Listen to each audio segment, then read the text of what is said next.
So women financial empowerment కోసం government ఇన్ని చేస్తుంది, ప్రైవేట్ సెక్టార్ కూడా ఎంతో కొంత చేస్తుంది. మరి ఆడవాళ్ళు ఏం చేస్తున్నట్టు?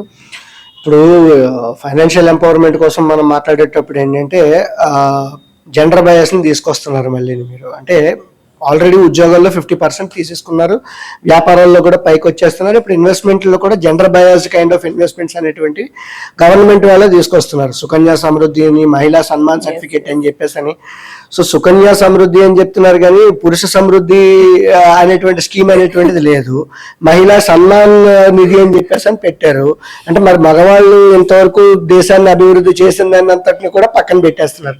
అంటే రాబోయే రోజుల్లో కూడా మేము ఏం చేయాలి అంటే కనుక పురుష హక్కుల కోసం మా అంతటి మేమే కష్టపడాల్సినటువంటి అవసరం వస్తుంది అనమాట. అండ్ ఎనీవే జనరల్ గా మనం చెప్పుకునేటువంటిది మేజర్ ఇన్వెస్ట్మెంట్ అయినటువంటి ఎప్పుడైనా సరే యాక్టివ్ ఇన్కమ్ సోర్సెస్ లో హ్యూమన్ ఎఫర్ట్ అనేటువంటి చాలా ఇంపార్టెంట్. అంటే మన తాలూకా ఫైనాన్షియల్ నాలెడ్జ్ ఏదైతే ఉంటుందో, ఫైనాన్షియల్ నాలెడ్జ్ కావచ్చు ఆర్ హ్యూమన్ ఎసెట్ కావచ్చు, అంటే స్కిల్ సెట్ ఏదైతే ఉంటుందో దాన్ని ఎప్పటికప్పుడు డెవలప్ చేసుకోవాల్సినటువంటి అవసరం ఆడవాళ్ళైనా సరే మగవాళ్ళ కిందైనా సరే. ఇప్పుడు ఆడవాళ్ళు మనం చెప్తున్నటువంటి విషయం గురించి వచ్చేటప్పటికి ఏంటంటే వాళ్ళ తాలూకా ఫైనాన్షియల్ నాలెడ్జ్ ఇంకా ఎన్హాన్స్ చేసుకోవాల్సినటువంటి అవసరం ఉంటుంది. ఎందుకంటే ఇప్పుడు వేరే ఫైనాన్షియల్ ఇన్ఫ్లుయెన్సర్స్ ఇచ్చేటువంటి ఛానల్స్ తాలూకా సబ్స్క్రైబర్స్ చూస్తే 80 to 90% మగవాళ్ళే ఉంటారు, జస్ట్ ఓన్లీ 20% మాత్రమే ఆడవాళ్ళ సబ్స్క్రైబర్స్ కింద ఉండడం జరుగుతుంది. బట్ మన దగ్గరికి వచ్చేటప్పటికి, మన ఛానల్కి వచ్చేటప్పటికి ఏంటంటే ఇట్ ఈస్ లైక్ 50-50. ఎందుకంటే మనం ఉమెన్ ఎంపవర్మెంట్ కోసం చేసినటువంటి వీడియోస్ వల్ల కూడా సబ్స్క్రైబర్స్ ఎవరైతే ఉన్నారో ఆడవాళ్ళు అనేటువంటిది కూడా రావడం జరిగింది కాబట్టి 50-50 అని చెప్పేసి చెప్పుకోవచ్చు మనం. అంటే ఈ ఉమెన్ ఎంపవర్మెంట్ కోసం చేస్తున్నటువంటి దాని మీద బాగా ఉపయోగపడుతుందని. నెక్స్ట్ ఇప్పుడు ఆడవాళ్ళు ఎంతసేపు short termism kind of mindset తోనే ఉంటారు. అంటే రాబోయేటువంటి సంవత్సరం కోసం, 2 సంవత్సరాల కోసం, 3 సంవత్సరాల కోసం అన్నట్టుగానే. బట్ జనరల్ గా ఫైనాన్షియల్ ప్లానింగ్ లోకి వచ్చేటప్పటికి capital protection, capital preservation, capital appreciation, income generation and retirement అని చెప్పి ఒక 5 రకాల కాన్సెప్ట్లు అనేటువంటి మనం డిఫైన్ చేసుకుంటూ ఉంటాం. సో ఆడవాళ్ళు ఎప్పుడు డబ్బులు దాచుకున్నా అయితే క్యాపిటల్ ప్రిజర్వేషన్ కోసం లేకపోతే క్యాపిటల్ ప్రొటెక్షన్ కోసం చేస్తూ ఉంటారు. అలా కాకుండా మిగతా 3 ఏవైతే ఉన్నాయో క్యాపిటల్ ఎప్రిసియేషన్ కావచ్చు, క్యాష్ ఫ్లోస్ కావచ్చు, రిటైర్మెంట్ కోసం, ఈ 3 మీద కూడా వాళ్ళు ఫోకస్ పెట్టుకోవాల్సినటువంటి అవసరం చాలా ఎక్కువ ఉంటుందని చెప్పేసి మనం చెప్పుకోవచ్చు. నెక్స్ట్ ఇప్పుడు మహిళా సన్మాన్ సర్టిఫికేట్ కావచ్చు, లేదంటే సుకన్య సమృద్ధి లాంటి ఈ స్కీమ్స్ ఏవైతే ఉన్నాయో, సేవింగ్ స్కీమ్స్ ఏవైతే ఉన్నాయో వాటిల్లో డెఫినెట్లీ వాళ్ళకి వచ్చేటువంటి ఇన్కమ్ ఏదైతే ఉంటుందో ఇన్కమ్ లో 20% అనేటువంటిది డెఫినెట్ గా సేవ్ చేసుకోవాల్సినటువంటి అవసరం ఉంటుంది. అండ్ అదేంటి మహిళా సన్మాన్ సర్టిఫికేట్ ఏంటంటే నెక్స్ట్ ఫైనాన్షియల్ ఇయర్ తో క్లోజ్ అయిపోతుంది. మేబీ ఎక్స్టెండ్ చేస్తారా లేదా అనేది జూలైలో వచ్చేటువంటి బడ్జెట్ లో మనం చూడాల్సినటువంటి అవసరం ఉంటుంది. నెక్స్ట్ మనం ఏంటంటే ప్రిజర్వేషన్, ప్రొటెక్షన్ కోసం మనం మాట్లాడుతూ ఉంటాం. అంటే ఇన్సూరెన్స్ కవరేజ్ అనేటువంటిది ఆడవాళ్ళు వంటగది కుందేళ్ళు అనేటువంటి పద్ధతుల్లో ఇంతవరకు చాలా వరకు థాట్ ప్రాసెస్లు ఉన్నాయి. అలా కాకుండా వాళ్ళు రావడం, ఉద్యోగాలు చేయడం, వ్యాపారాలు ప్రారంభించడం అనేటువంటి జరుగుతున్నది. కాబట్టి మీ తాలూకా హెల్త్ కాన్షియస్నెస్ అనేటువంటిది ఏదైతే ఉంటుందో, హెల్త్ ఇన్సూరెన్స్ కావచ్చు, డిసేబిలిటీ అండ్ పర్సనల్ యాక్సిడెంట్ అనేటువంటిది మీ సొంతంగా మీరు చేసుకోవాల్సినటువంటి అవసరం. సో చాలా వరకు ఏంటంటే కుటుంబాలు అనేటువంటివి ఆడవాళ్ళ మీదే డిపెండ్ అయ్యి ఉంటాయి. అలాంటి వాళ్ళకి అనారోగ్యం వచ్చేటప్పుడు ఏంటి అంటే ఆర్థికంగాను వెనకబడతారు, at the same time family పరంగాను కూడా వెనకబడేటువంటి అవకాశం ఉంటుంది. సో ఆ సిచ్యువేషన్ లో మీకు ఏదైనా హెల్త్ ప్రాబ్లం వచ్చినా మిమ్మల్ని మీరు ఆర్థికంగా వెనకబడకుండా ఉండడం కోసం ఈ టైప్ ఆఫ్ డిసేబిలిటీ ప్రొటెక్షన్ అనేటువంటిది కావచ్చు, హెల్త్ ప్రొటెక్షన్ అనేటువంటిది టాప్ మోస్ట్ ప్రయారిటీ కింద తీసుకోవాల్సినటువంటి అవసరం. ఒకవేళ లేకపోతే కనుక మీ మగవాళ్ళని ఫోర్స్ చేసైనా సరే కొనిపించుకోవాల్సినటువంటి అవసరం. అదర్ కుటుంబంలో ఎవరైతే ఉంటారో మీరు ఇంత చేస్తున్నారు కాబట్టి కనీసం ఆ మాత్రమైనా సరే చేయాల్సినటువంటి బాధ్యత అని చెప్పేసి చెప్పుకోవచ్చు మనం. నెక్స్ట్ వచ్చేటప్పటికి రెగ్యులర్ గా సేవింగ్ స్కీమ్స్ కింద వాడేటప్పుడు చాలా వరకు ఏంటంటే గోల్డ్ లోనో లేకపోతే చిట్ ఫండ్స్ లోనో పెడుతూ ఉంటారు. చిట్ ఫండ్స్ లో అన్రెగ్యులేటెడ్ ఇన్వెస్ట్మెంట్స్ అయినా కూడా it has a good combination of అవసరానికి డబ్బులు వాడుకోవచ్చు అనేటువంటి ఉద్దేశం లేదు. ఉన్నది అంటే కనుక చివరి వరకు మనం డబ్బులు దాచుకోవచ్చు అన్నట్టుగా. చిట్ ఫండ్స్ లో కూడా ఏంటి అంటే ప్రతి నెల పాట పెట్టేటువంటి చిట్స్ అయితేనే వాటిల్లోనే ఇన్వెస్ట్ చేయండి. అలా కాకుండా ఒక నెల ఏంటి అంటే పూర్తి అమౌంట్ పే చేయాల్సినటువంటి అవసరం ఉంటుంది. అంటే పాట లేకుండా ఎవరైతే నిర్వాహకులు ఉంటారో వాళ్ళకి అమౌంట్ ఇచ్చేయాలి అని చెప్పేసి అంటుంటారు. అటువంటి చిట్ ఫండ్స్ జోలికి అయితే వెళ్ళొద్దు. ఎందుకంటే ఆడవాళ్ళకి ఇంకా చిట్ ఫండ్స్ మీద మక్కువ ఎక్కువ. But though it is unregulated investment. నేను ఎందుకు చెప్తున్నాను అంటే ఆ ఇంట్రెస్ట్ ఏదైతే ఉందో ఆ ఇంట్రెస్ట్, ఆ ప్యాషన్ కోసం అని చెప్పేసి అయినా సరే మనం కొంతవరకు గైడ్ చేస్తున్నాం.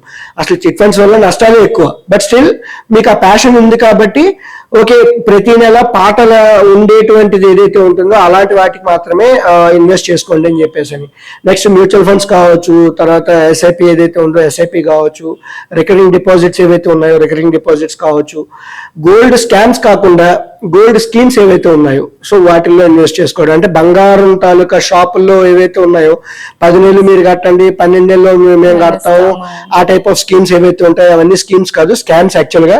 దానికి బదులు సావరెన్ గోల్డ్ బాండ్స్ ఏవైతే ఉన్నాయో దాంట్లో కావచ్చు, లేదంటే గోల్డ్ సర్టిఫికేట్స్ ఏవైతే ఉన్నాయో ఎక్స్చేంజెస్ ఇచ్చేటువంటి గోల్డ్ సర్టిఫికేట్స్ ఏవైతే ఉన్నాయో వాటిల్లో కావచ్చు, ఆర్ ఇన్ఫాక్ట్ గోల్డ్ ఈటీఎఫ్స్ ఏవైతే ఉన్నాయో ఆల్రెడీ ఈ జనరేషన్ యూత్ ఎవరైతే ఉన్నారో ఆల్రెడీ వీటిలోనే చేస్తున్నారు. పాత తరం వాళ్ళకి ఏంటి అంటే ఆ ఫిజికల్ టచ్ అనేటువంటి ఫీల్ ఏదైతే ఉంటుందో అది వాళ్ళకి కావాలి కాబట్టి, but maybe they can change that అనేటువంటి పద్ధతుల్లో మనం చెప్పుకుంటున్నాం.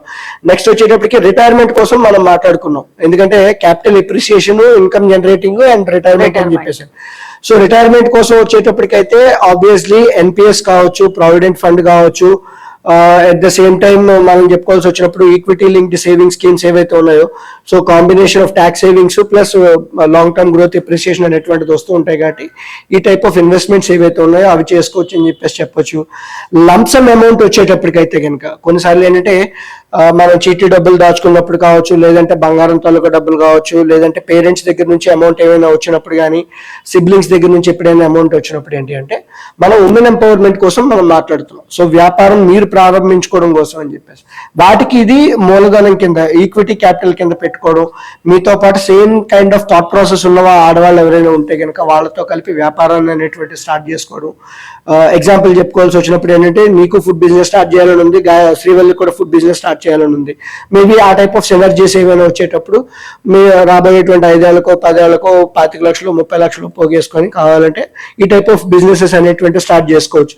మీరు చేయలేనటువంటి పక్షంలో మీకు ఇంట్రెస్ట్ ఉన్నటువంటి బిజినెసెస్ లో ఎవరైనా చేస్తున్నారు అంటే కనుక వాళ్ళ దగ్గర మీరు ఒక జాయింట్ పార్ట్నర్షిప్ లాంటిది కావచ్చు, డైరెక్టర్షిప్ లాంటిది ఏమైనా సరే తీసుకోవచ్చు అని చెప్పేసి అని.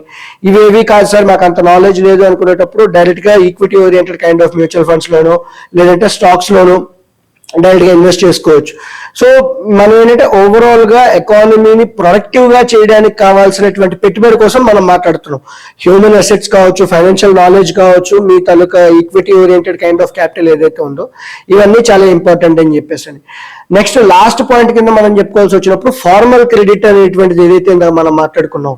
ఇప్పటికీ ఓళ్ళల్లో మనం ₹2 వడ్డీ, ₹3 వడ్డీ అవన్నీ తెచ్చుకుంటున్నాం. మనం సంపాదించిన దాంట్లో చాలా వరకు ఆ వడ్డీ కట్టడానికే పోతుంది. దానికి బదులు ఫార్మల్ లైన్ ఆఫ్ క్రెడిట్ లోకి వస్తే maybe you can get your loans by 10% per annum or 12% per annum. ఇంకా కొంచెం కష్టమైతే కనుక 14% per annum అనేటువంటి కూడా you can easily get that. Gold loans ఏవైతే ఉంటాయో గోల్డ్ లోన్స్ పెట్టుకోవచ్చు, అగ్రికల్చరల్ లోన్స్ ఏవైతే ఉంటాయో అలాంటివి పెట్టుకోవచ్చు. వాటి వల్ల ఏంటంటే మీకు ఫార్మల్ క్రెడిట్ అనేటువంటిది వస్తూ ఉంటుంది అండ్ బ్యాంకింగ్ రిలేషన్షిప్ అనేటువంటిది పెరుగుతూ ఉంటుంది, ఫైనాన్షియల్ నాలెడ్జ్ అనేటువంటి సైమల్టేనియస్ గా పెరుగుతుంది. కాబట్టి సో ఉమెన్ ఎంపవర్మెంట్ కోసం కావాల్సినటువంటి మేజర్ థింగ్స్ ఏవైతే ఉన్నాయో ఆడవాళ్ళు వాళ్ళ కోసం వాళ్ళు సొంతంగా చేసుకోదగినటువంటి పనుల కింద మనం చెప్పుకోవచ్చు.